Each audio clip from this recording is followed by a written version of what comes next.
Brother Eric and Brother William, I'd ask that you have a seat if possible. Amen. Amen. Amen. Because sometimes, and this isn't everybody, but sometimes folks just moving to be moving. Amen. Amen. Thank you, Sister Shawnee. Amen. Amen. Let's encourage her.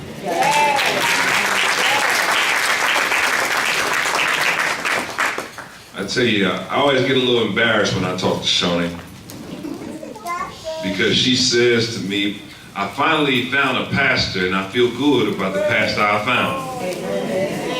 See, I knew Shawnee long before, Reverend Johnson, long before she came to church here. And I just thank God that God saw fit that she would come and that all of us would come together. Amen? Amen. If you have your Bibles, turn with me to Leviticus 26. This will be our last sermon in our series of Victorious. Leviticus 26. I'm going to pick up reading at verse 40.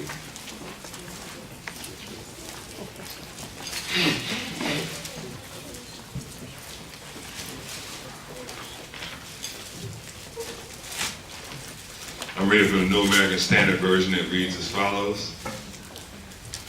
If they confess their iniquity and the iniquity of their forefathers, in their unfaithfulness which they committed against me, and also in their acting with hostility against me, I also was acting with hostility against them, to bring them into the land of their enemies, or if their uncircumcised heart becomes humble so that they can make amends for their iniquity, then I will remember my covenant with Jacob. And I will remember also my covenant with Isaac, and my covenant with Abraham as well, and I will remember the land. For the land will be abandoned by them, and will make up for its Sabbaths while it is made desolate without them. They, meanwhile, will be making amends for their iniquity, because they rejected my ordinances, and their soul abhorred my statutes. Yet in spite of this, when they are in the land of their enemies, I will not reject them, nor will I so abhor them as to destroy them, breaking my covenant with them. For I am the Lord their God. But I will remember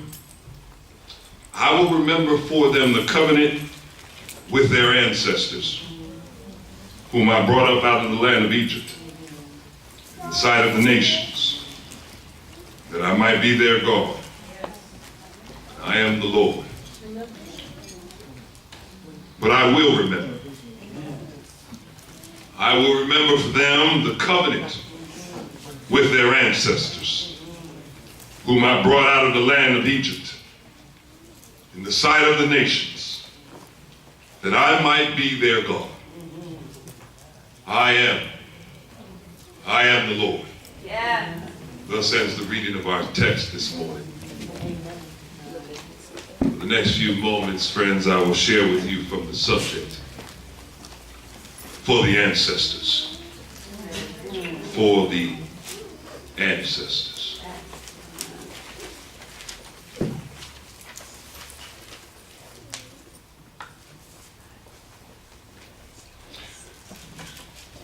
Preaching is a personal experience. If it turns into something other than that, I tend to believe that we cheapen it. Before I ever get here to this space, I've shared the words over and over again in my heart.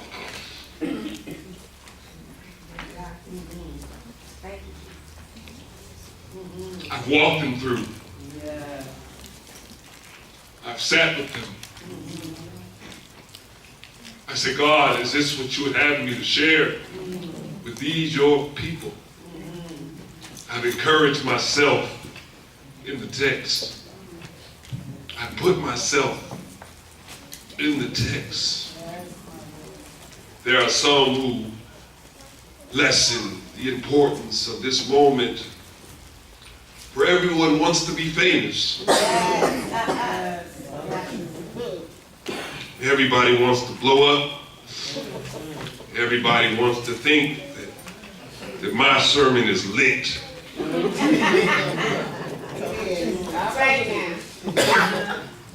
But it's a personal experience. One that you approach with fear and trembling. For each week, I invite you into my own devotional time. And you're left thinking, what do they think about my devotions with God? Were they able to see the impact that the text made in my life? Do they make the same impact in their own lives? This week was an emotional week.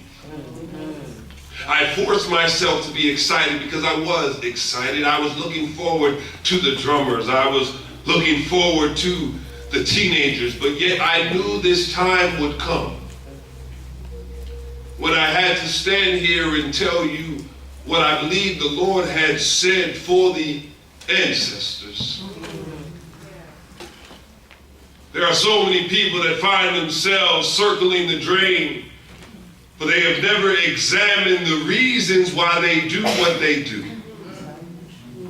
They've never looked at it with glasses that allow you to get to the nth degree. Why do I do what it is that I do? Why do I share the way that I share? Why do I work the job that I work? Why do I take time to be with my family at home? We have never examined. We have never sat with the reality that says, what are the reasons for my living? Is it so that those will look at me and think that I've arrived? Is it so that I can gain a level of fame and fortune? Is it because I want people to view me in a certain light? Why do I do what I do? Why do I come to church when I come? Why do I sing the songs that I sing? Why do I read the text the way I read it? Why do my eyes see what they see? We examine our reasons for being. I would submit to you today that many of the reasons that people do not like to examine their reasoning is because it is uncomfortable. Amen. For if we sit there long enough, we will be tempted to remove the mask that so many have seen for so long. Yes. We will be tempted to realize that I shouldn't be this way anymore, but I put so much into this facade that I put up that people have begun to think that this is really the real life of who I am. But when I go home and I take the mask off, I'm left with who I am. Yes. Yes. Sometimes being a fraud is more comfortable. Sometimes fakeness gives us a level of ease that we can sleep better at night. And when we are able to look at the text and look at our lives and see that we are, look at our reasoning, it gives us a measure of freedom for the ancestors. I still remember clearly. I remember clearly when the Lord called me to this ministry. I'm not going to bore you with the details again, but I truly know that it is God who called me to the work. But once I moved past this understanding of God calling me to the work and wanting to please God with my service, wanting to please God with my words, wanting to please God with my actions, I began to look a little bit further back and say to myself, who else would I like to look at and make sure that they are able to feel good and are able to be encouraged by the work that God has called me to do? I said for a second, I want to make sure that the ancestors are proud. Yes. Amen. Yes. Oh, I stand here each week and I spend a lot of time before we've gotten here, and I want to please God, but I tell you I'd be lying if I didn't tell you that sometimes you want to make sure that Deacon Jones is proud. It's for the ancestors, for those who came before us. And we stand in this place, this hallowed ground, and give praise to God. Why? Because we are singing the praises that they weren't able to sing while they were yet here. There were some who came on this journey that are not able to see the fruits of their labor for the ancestors.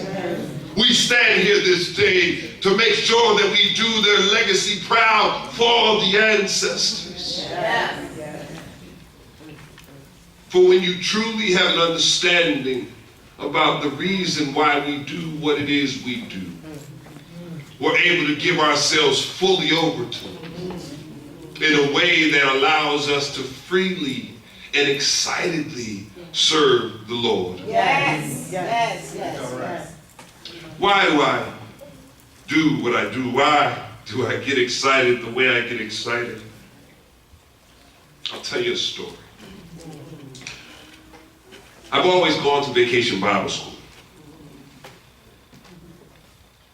Maybe didn't want to go all the time, but I always went.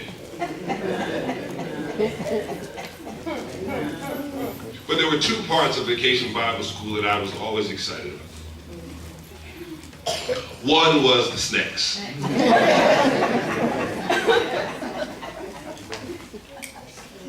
I still don't realize where they got those cookies. They were the biggest cookies ever. And I always remember the one I liked the most. It was the chocolate on chocolate. It was a big chocolate cookie, and then it had chocolate icing, and I would try to get a couple extra for the road home. Because Trevose is not close, no matter what anyone tells you.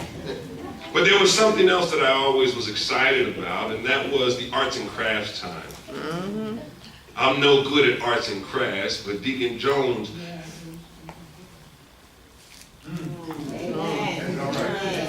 he presented it in a way that you would make this thing. And all of a sudden, you left there thinking that you really could build anything. Even if it is a sheep magazine holder. So when I get excited with the young people, it's because somebody got excited with me. Amen.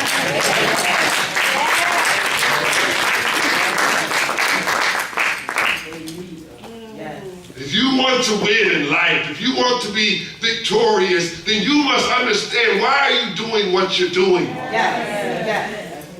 For if we unpack it, we'll be able to see to ourselves that if I don't have a good reason, then why am I engaged in this situation? Why am I engaged in this destructive behavior? If we are able to take it apart piece by piece, I get excited because someone got excited with me. And one of the worst things in life is when folks think it starts and it finishes with them. Well, I didn't like church today, so I guess I won't go back. It's not about you. I didn't like the songs today. I don't know about that. It's not about you. I don't know what the preacher was saying. It surely wasn't in my Bible. It's not about you.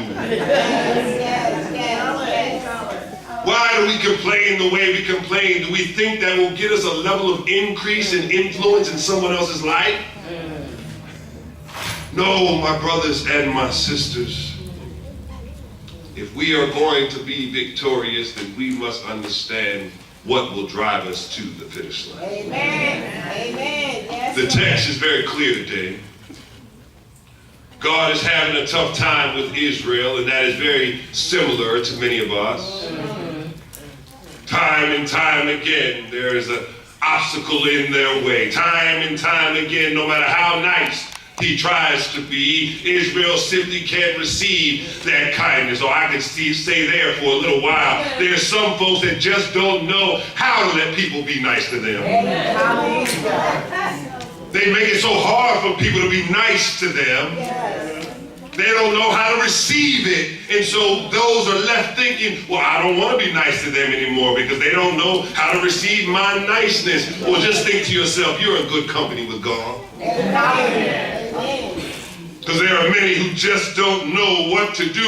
And this is Israel's situation. They just kept messing up. God would bless them and they would mess up. God would deliver them and they would mess up. God would give them what they needed and they would mess up. God would give them food to eat and they would mess up. All of a sudden, water would show up and they would mess up. All of a sudden, babies were coming and they would mess up. They did not know how to deal with the kindness of God.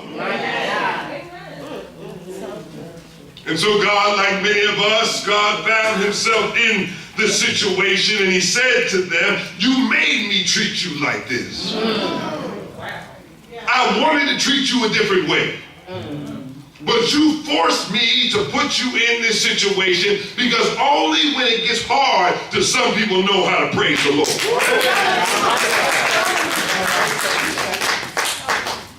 Oh, you know what I'm talking about.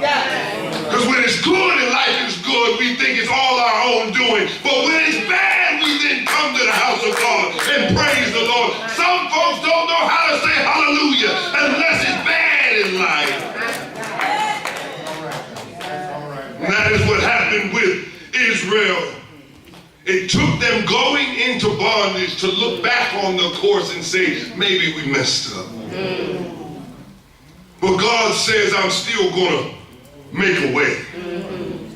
Oh, my brothers and sisters, see, there's some of us that come to church and it's this thick understanding of who sees us at church, or I don't want to get too emotional at church, and I don't want to share too much at church. I don't want to get too loud at church. I want to make sure folks know I'm educated at church. I want to use the best words at church. I want to make sure folks don't look at me a certain way when I get to church. But when you look at the situation that God puts in Leviticus 26, he says that if you will turn away and confess your sins, I got something else for you. Oh, brothers and sisters, beloved, I tell you right now, if you don't believe that what you're living is what God has for you, then newsflash, it probably isn't. God said, I got something else for you. But the something else that I have for you is going to be predicated on how you deal with me. Look at what the text says. If, in verse 40, if they could confess their iniquity and their unfaithfulness, and if they quit acting so hostile towards me, then what I'm going to do is I'm going to remember. Everyone say remember. Matter of fact, look to your neighbor and just say, please remember. Find one more person and find them and make sure say, please remember. See, because I tell you, being a Christian isn't for one that has a short-term memory loss. See, we're in this situation and we look at our situation and we look at life in 2018 and we say to ourselves, what is going on? I invite you to remember. I invite you to remember when you didn't have what you have now. But you think right now is the worst it's ever been. Just remember. I invite you to remember when folks wouldn't have their own building like this with carpet so nice and microphones so clear. I invite you to remember. I invite you to remember when folks was getting up without a praise band and without a guitar and a drum and a piano, and they were singing the songs that soon I'll be done with the troubles of the world. And I'm going to go home to live with God. I invite you, saints, to remember. To remember the night that you didn't think you'd make it through. But somehow, some way on February 25th, 2018, you sit here in church. I invite you to remember. I invite you to remember the way you felt when that husband left, the wife left, the daddy left, the mother left. I invite you to remember how you felt when the job went away. But I invite you to remember that yet you are still here with another opportunity to praise the Lord. God says, I got something else for you. That's good, you see.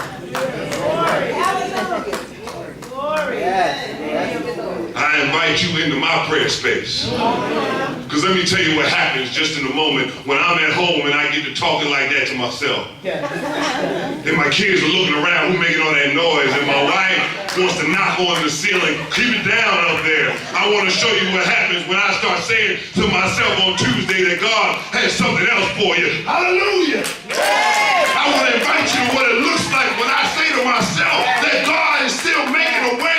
Thank you, Jesus. I want to invite you to what it looks like in my own time before I come see y'all. And I think that God is still a good God. I say thank you.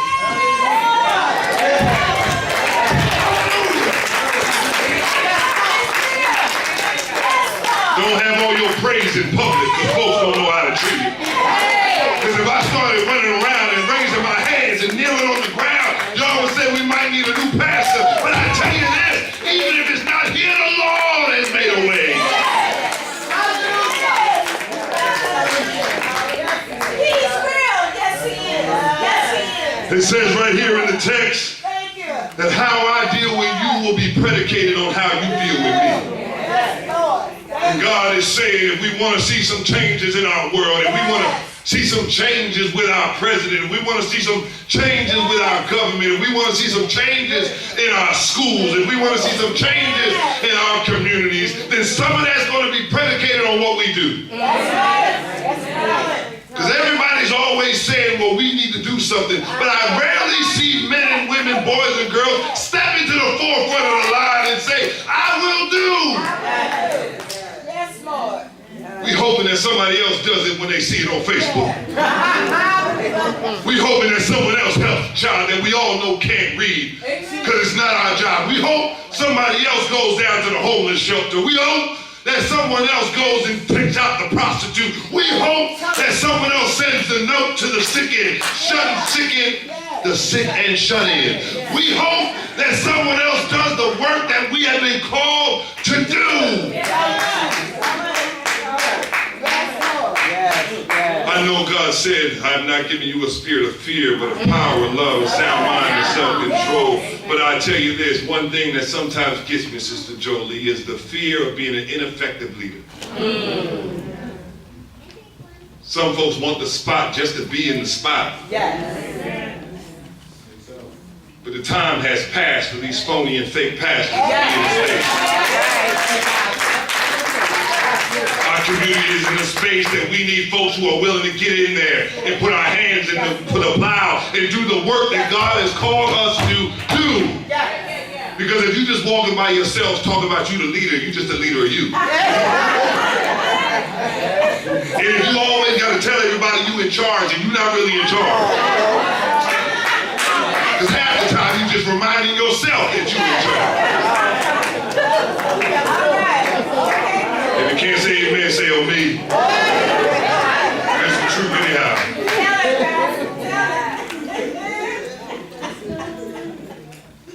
Turn and confess. Brothers and sisters, we are going to have to turn and confess. We are going to turn and make a way. We're going to have to look at the areas that we don't necessarily want to look at because they're uncomfortable. And say, Lord, make me over. Oh. See, that's one of those spaces. Make me over again, right? Oh, make me over again.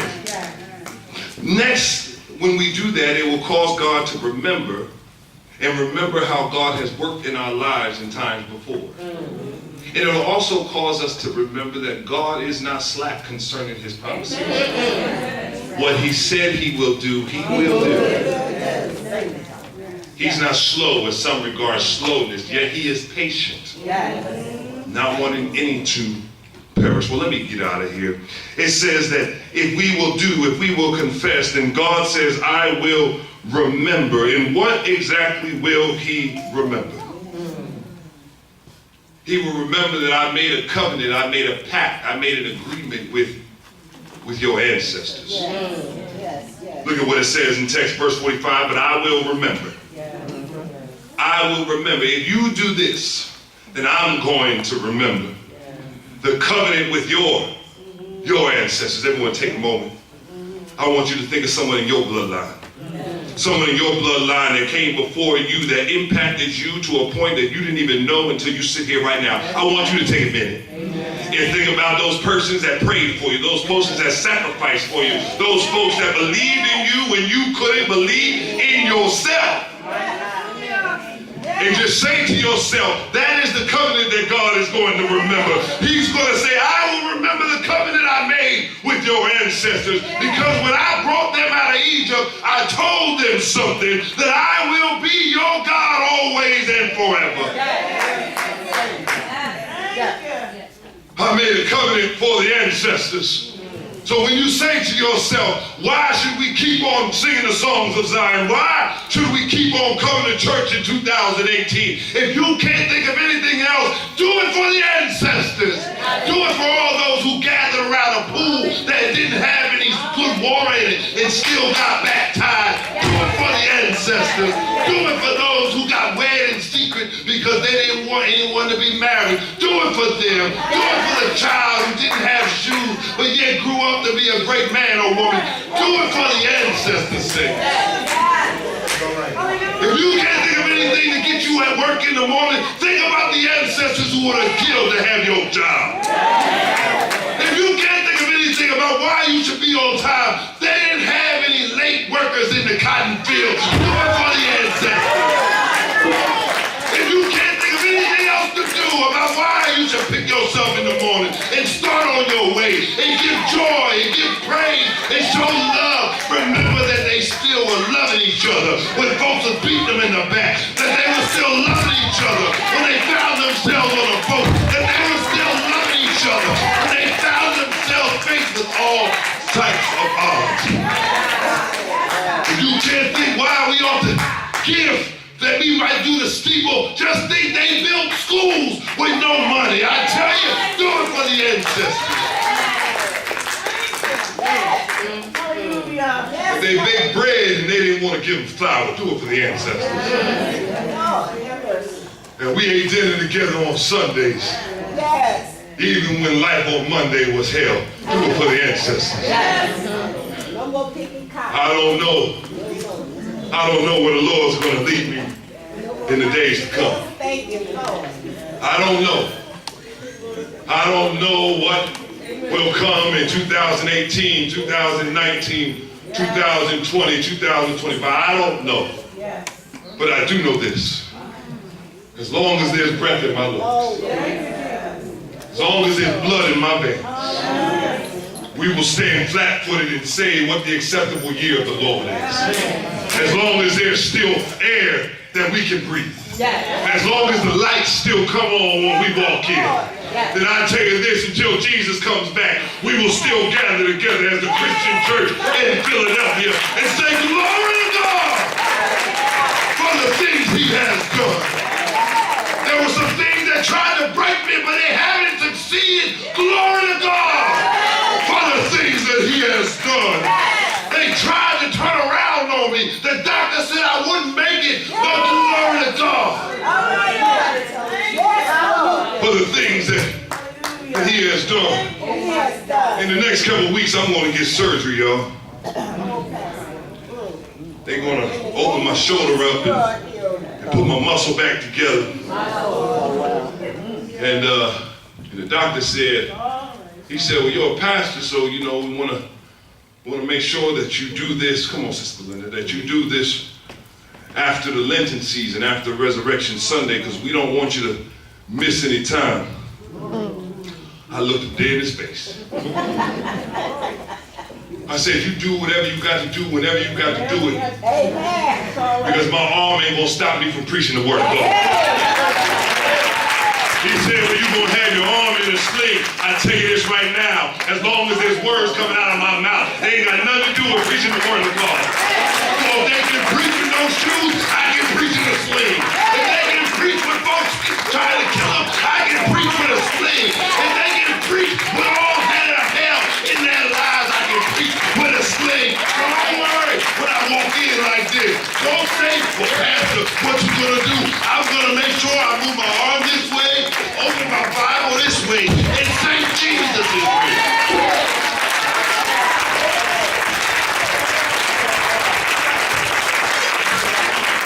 Everybody looking for an excuse why they can not do what God wants them to do. I don't care my arms to the side. Sister Janie ain't got nothing to do with God.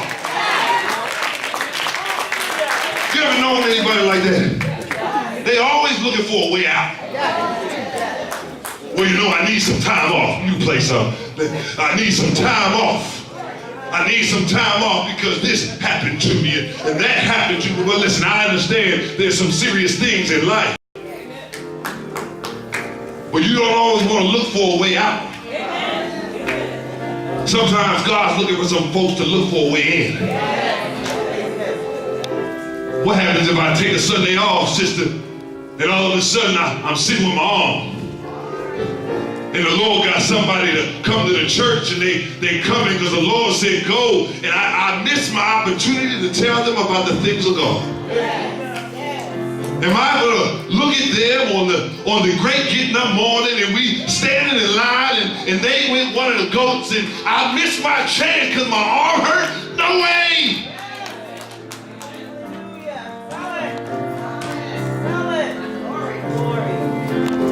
I'm kind of cool with this song. I need to preach this every week. Oh, stand up, y'all. I felt a nice breeze right there.